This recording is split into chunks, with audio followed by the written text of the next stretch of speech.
Jadi thanks banget nih buat teman-teman yang udah subscribe, udah support, udah selalu nonton, udah selalu hadir, dan banyak lah yang komen-komen. Aku seneng banget teman-teman.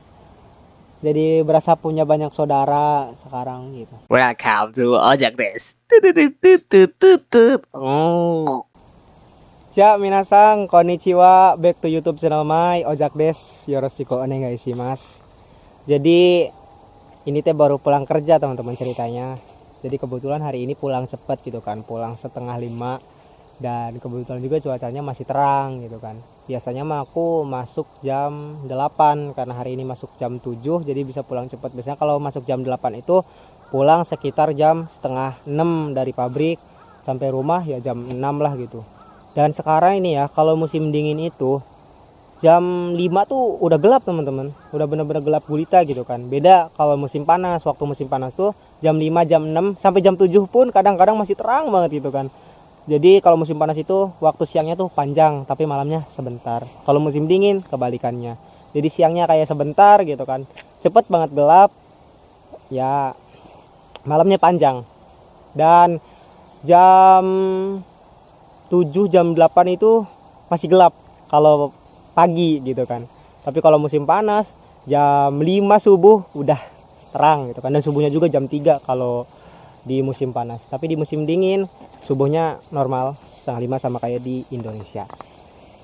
Jadi karena pulang cepet ya udahlah, main dulu gitu kan ke taman gitu kan, sambil lihat suasana taman yang ada di Miyazaki. Aku mau liatin ke teman-teman semua. Jadi biasanya itu aku kalau lagi pengen menyendiri lah istilahnya, kalau lagi gimana ya, pengen santai gitu kan, ngopi santai, itu di sini tempatnya nih. Sebentar ya. Nah ini teman-teman. Jadi ini taman yang ada di Miyazaki. Jadi ini taman yang di bawah, dan di atas masih ada taman yang di atas juga. Nanti kita mungkin di next ya ke atas gitu. Nah itu juga ada orang Jepang. Orang Jepang tuh biasanya mainnya sama anjing ya teman-teman. Jadi hampir semuanya sih pada punya anjing kalau di Jepang. Tuh, itu sepeda aku. Jadi perusahaan aku dari arah sana pulang ke sana tuh guys. Nah rumah aku di sebelah sana. Jadi mampir dulu ke sini ya. Tuh suasananya. Ini sawah nih. Sawahan. Pokoknya ke sana tuh dataran tinggi kalau ke sana. Ke sana perumahan. Nah biasanya kalau sekarang kan udah musim gugur ya. Nah ini pohon-pohon tuh udah mulai berguguran seperti ini guys nih, kering gitu kan. Jadi seperti kehidupan manusia juga gitu kan, sama. Jadi kadang ada lagi mekar gitu kan, lagi berbunga-bunga, terus ada yang lagi gugur kering, keronta seperti ini. Sama ya teman-teman. Kalau menurut aku sih begitu. Karena ya kehidupan ojek pun begitu teman-teman. Sebelum punya kerjaan sendiri sempat nganggur juga gitu kan, banyak banget nggak punya uangnya. Maksudnya tuh banyak masa-masa pedihnya lah gitu kan. Mungkin kalian teman-teman yang sekarang belum kerja tuh pasti merasakan lah gitu gimana nggak enaknya nggak ada kerjaan gitu, nggak enaknya nggak punya penghasilan gitu kan. Di tengah-tengah umur kita udah mulai dewasa gitu kan. Tuh bener-bener aku rasain juga teman-teman. Lulus sekolah dulu nih, pas lulus sekolah tuh dalam bayangan aku tuh kayaknya cepet nih gitu kan dapat kerja, lulus sekolah bisa langsung ke Jepang gitu kan, kerja ke Jepang gitu kan. Mungkin dalam bayangan seperti itu, masuk pelatihan, tenang gitu kan. Tapi ya namanya juga takdir kan gitu kan, namanya juga kehidupan bukan milik kita gitu kan. Kita ini hanya manusia yang diciptakan ya untuk meninggali bumi ini gitu kan, untuk meramaikan panggung inilah gitu, panggung sandiwara Tuhan ini gitu kan. Ya udah kita jalani aja. Dihantam corona, aku bener-bener bingung mau kerja di mana, mau ngapain gitu kan. Nggak ada bakat, nggak ada skill, nggak pernah kerja. Bahkan ya kadang orang-orang di sekitar aku juga ya gitu, banyak yang bilang ya gimana ya, nggak bisa kerja lah si Rojak mah gitu, si Rojak nggak bisa kerja, nggak bisa apa-apa gitu kan. Saya udah mah badan kecil gitu kan ya dulu. kering gitu kan, kerja apa bingung dulu. Tapi pesan sih, jadi buat teman-teman semua nih yang sekarang belum punya kerjaan, please banget jangan cuma mikirin pengen kerja yang gaji gede, jangan cuma pengen mikir gaji apa maksudnya, jangan cuma pengen kerja di PT, di pabrik gitu, jangan teman-teman. Jadi kerja mah di mana weh gitu, kerjain gitu. Kalau mau kalian mau kerja di sawah kek, mau kerja di bidang bangunan kek, ikut aja. Aku juga gitu teman-teman, awalnya tuh pengen kerja di pabrik gitu kan, biar apa gajinya tiap bulan gitu kan, terus gitu. Kalau kita cuma mikirin satu pintu ya teman-teman, ya udah pintu lainnya tuh kita nggak akan pernah lihat gitu kan, padahal di dunia ini tuh banyak banget pintu, kita mau ke pintu mana gitu kan. Nah setelah aku mencoba berpikir bahwasanya oh masih banyak pintu nih, aku masih bisa kerja di sawah, aku bisa kerja dimanapun gitu kan. Nah aku mencoba segala pintu, aku masuk ke sana, dan ternyata itulah pelajaran dari Tuhan. Ternyata oh emang Allah tuh mau saya ngelakuin ini loh gitu kan, biar tahu gitu rasanya jadi petani tuh gini, rasanya jadi kuliah bangunan tuh gini, rasanya jadi pedagang tuh gini gitu kan. Ya semua istilahnya kita harus cobalah gitu kan, biar pandai merasa gitu kan, biar nanti suatu hari kita punya kerjaan yang lebih baik, punya kerjaan yang lebih bagus, kita nggak merendahkan kerjaan-kerjaan orang lain gitu. Dan aku bener-bener malah justru nih ya, karena dulu aku sempet bentar guys, nah ini ada bel nih ya, bel kayak gini biasanya tuh ini pertanda bahwasanya anak-anak tuh berhenti untuk bermain gitu kan. Jadi bel di Jepang tuh kayak gini teman-teman, ini jam 5 sore nih, jadi anak-anak tuh yang main-main di taman tuh suruh pulang gitu kan, semuanya pasti pada pulang. Jadi gitu, ini belnya tuh kedengaran nggak? Oke guys, kembali ke topik. Jadi sebelum bisa kerja ke Jepang ini banyak banget rintangan lah istilahnya gitu. Jadi dulu nganggur gitu kan, lihat teman-teman mau udah pada kerja, udah pada bisa bantu orang tua lah gitu kan, minimal bisa menghidupi diri sendiri lah gitu. Wah rasanya tuh pastilah teman-teman juga pasti ya, yang sekarang mungkin sedang mencari kerja itu pasti rasanya nggak enak banget gitu kan, diinjek-injek sama orang, direndahin sama orang tuh pasti udah biasa gitu kan, bahkan disepelekan sama orang-orang tuh pasti sering banget gitu kan. Kadang nih ya kalau misalkan kita ngumpul-ngumpul sama teman-teman, terus teman-teman tuh ngomongin kerjaan gitu kan, dan di apa ya, aku pengangguran gitu sendirian kayak gitu, kenapa sih membicarakan itu gitu, kayak nggak pengen aja gitu kan, kayak gitu pokoknya gitulah. Terus juga kadang kalau misalkan lebaran tuh kan kumpul-kumpul sekeluarga, terus kita masih nganggur, semua pada nanya udah kerja di mana, itu benar-benar hal yang paling menyakitkan ya. Dulu tuh gitu, aku paling takut dulu tuh kalau lebaran. Jadi kalau lebaran tuh orang-orang pada ke rumah, semua keluarga ke rumah kumpul, yang lain udah pada bisa ngasih ampau ke ponakan-ponakan, aku buat diri aku aja nggak ada teman-teman. Itu susah banget dulu. Dan dari situlah aku berpikir, oke, kita harus kerja.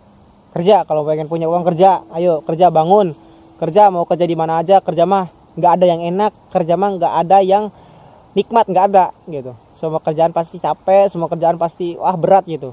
Nah mulai dari sana aku coba buat keluar gitu kan, ikut kerja sama kakek nenek di sawah gitu kan. Terus mulailah mentalku kebangun gitu kan, jadi mau jadi apapun gas lah gitu kan. Nah ikutlah tuh guys, kayak kuli bangunan. Jadi ada saudara aku bikin rumah kan, nah gitu. Nah terus aku ikut kerja di situ, ikut kerja karena itu sebenarnya aku nggak bisa kerja di bangunan gitu awal-awal, tapi ya karena aku juga butuh uang gitu kan, gas lah gitu kan. Sehari waktu itu dapat 100.000, lumayan lah ya teman-teman lah gitu buat belanja sendiri gitu kan. Ikut kerja terus gitu di bangunan, kotor-kotoran gitu. Tapi lama-kelamaan tuh kayak kita makin asik teman-teman di bidang itu, kayak kita ya udah ini saya gitu kan. Jadi kita udah nggak punya gimana ya, nggak punya rasa gimana ya, pokoknya enak aja gitu, tenang aja gitu kan. Karena aku orangnya nggak butuh nama baik, aku nggak butuh gimana, udah pokoknya inilah diriku gitu. Aku seneng banget waktu ngejalanin waktu jadi kuli bangunan. Nah uang udah mulai terkumpul, aku berpikir gini nih guys, aku pikir gini, kerja di orang gitu kan, kerja kayak gini nggak mungkin selamanya ada gitu kan, karena kan kalau rumahnya udah jadi aku udah nggak ada kerja lagi gitu kan, aku pasti bingung lagi. Nah sebelum rumah itu jadi, rumah si apa majikan aku itu jadi, aku berpikir buat jualan nasi goreng.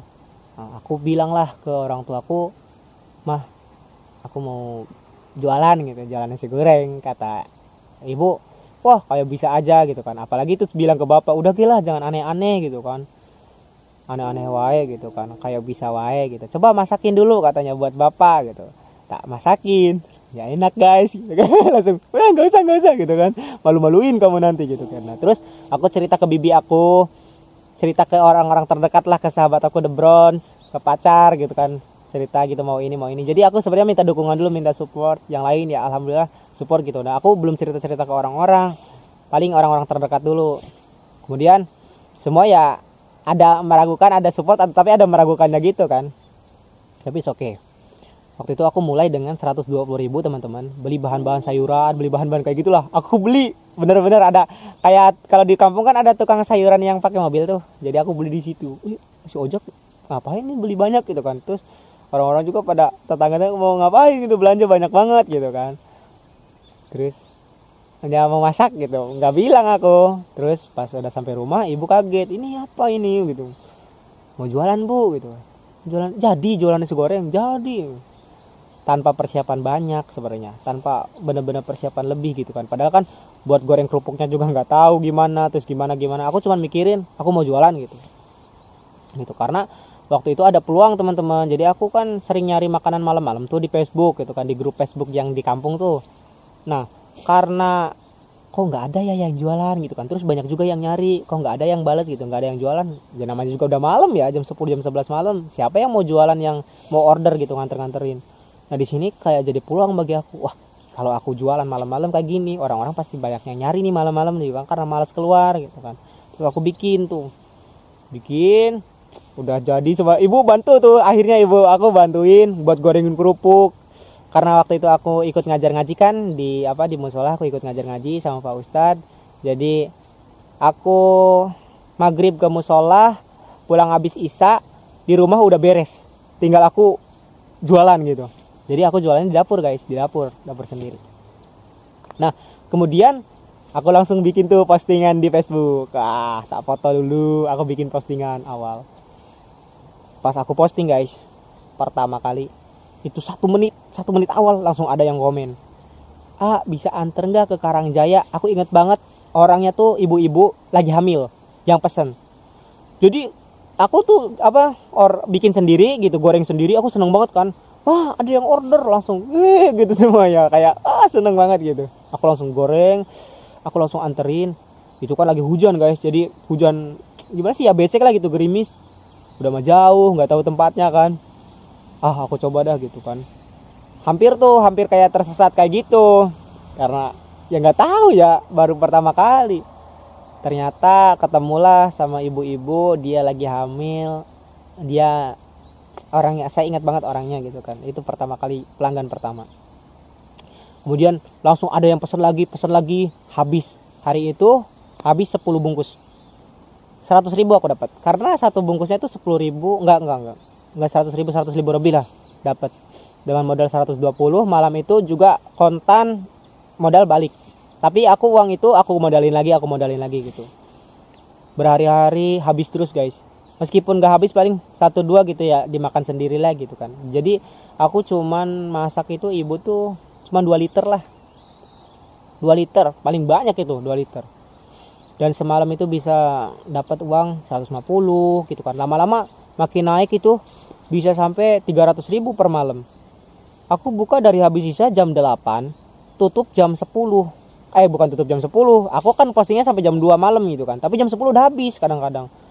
Terus aku bilang, bu mendingan jualan ya bu gitu, 2 jam doang dapat 300.000. Kalau kuli bangunan dari pagi sampai sore aku cuma dapat 100.000 gitu, kudu mah capek gitu kan, gitu ngeluhnya gitu. Tapi wah is okay nih gitu kan, aku jadi punya berapa tuh, aku jadi punya 2 penghasilan tuh, sumber penghasilan. Itu udah lebih dari cukup. Dari kuli bangunan 100.000, malam bisa dapat uang 150 lah, 200 lah gitu taruh. lumayan kan teman-teman gitu. Udah nggak mikir aku ke Jepang, udah bodo amat gitu kan. Jadi yang paling asik tuh jualan tuh gitu guys, bener-bener kayak aku goreng sendiri, aku posting sendiri nih, aku goreng sendiri, terus ibu yang bungkusin, bayangin, ibu yang bungkusin, aku nganterin ke rumahnya, terus ketemu sama pelanggan, kita bisa nguji mental kita, kayak kita bisa berinteraksi dengan banyak orang, dan orang suka, dan orang beli lagi tuh, anjir, bener-bener berarti enak nih gitu kan masakan saya gitu kan.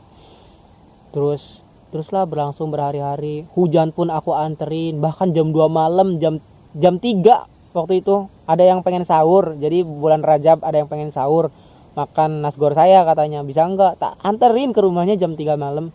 Saking benar-benar totalitas lah gitu dalam pekerjaan, apapun pekerjaan kita yang penting totalitas guys, berikan yang terbaik, aku selalu memberikan yang terbaik. Hujan-hujan pun aku pakai jas hujan anterin gitu, apa-apa untung sedikit yang penting berkahnya banyak, itu yang selalu aku tanamkan dalam diri. Yang nggak apa-apa bu, untungnya dikit, yang penting berkahnya banyak, gitu. Dan orang pun pasti melihat usaha kita, dan orang pun pasti melihat apa yang kita berikan gitu kan. Dan di situ kan udah malam-malam ya gitu, dianterin, ongkir cuma 2.000 kalau di aku. Kadang-kadang kalau yang deket-deket nggak aku ongkirin gitu kan, biar aku sedekahnya tuh lewat bensin itu guys, jadi aku sedekahnya lewat aku nganterin, udah nggak apa-apa gitu kan, aku anterin gitu. Jadi itu sedekah aku. Terus kan kadang-kadang ada pelanggan yang nggak enak kan ya, udah ini semuanya gitu, ambil 15.000 waktu itu, harga nasi gorengnya 10.000, ongkirnya 5.000. Bu enggak bu, kembalian gitu, nggak apa-apa gitu kan, udah terima kasih banget, malam-malam udah dianterin gitu. Wah tapi itu benar-benar luar biasa teman-teman. Dari nasi goreng tambah mie goreng, makin rame. Nah aku udah punya pikiran, udahlah aku mau jualan nasi goreng aja gitu kan, aku bener-bener pengen buka lapak gitu kan. Aku kumpulin uang itu lumayan, waktu itu ada sekitar 4 jutaan aku kumpul guys. 4 jutaan itu aku pikir aku beli gerobak, aku jualan depan rumah gitu kan, biar orang-orang yang sekitar pun bisa datang gitu kan. Aku bakal cari orang buat kurirnya, buat nganterin. Aku udah kepikiran sampai sana, tapi ada telepon dari PT JAEK, katanya siap-siap buat berangkat ke Jepang, masih siap nggak, masih ini enggak. Wah bingung di situ, ada senengnya, ada gitu kan, udah nggak belajar bahasa Jepang gimana gitu kan.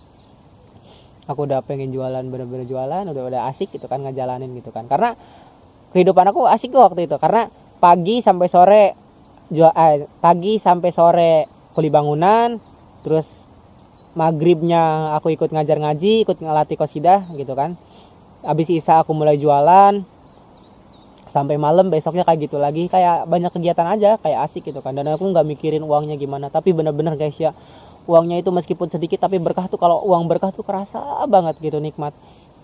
Bisa ngasih jajan adik, bisa ngasih jajan kakek nenek gitu kan, bisa ngasih jajan ibu lah gitu. Meskipun nggak dalam bentuk uang, kita bisa beliin kayak ayam bakar, kita bisa beliin makanan apa aja gitu kan. Itu kayak seneng banget teman-teman, real seneng.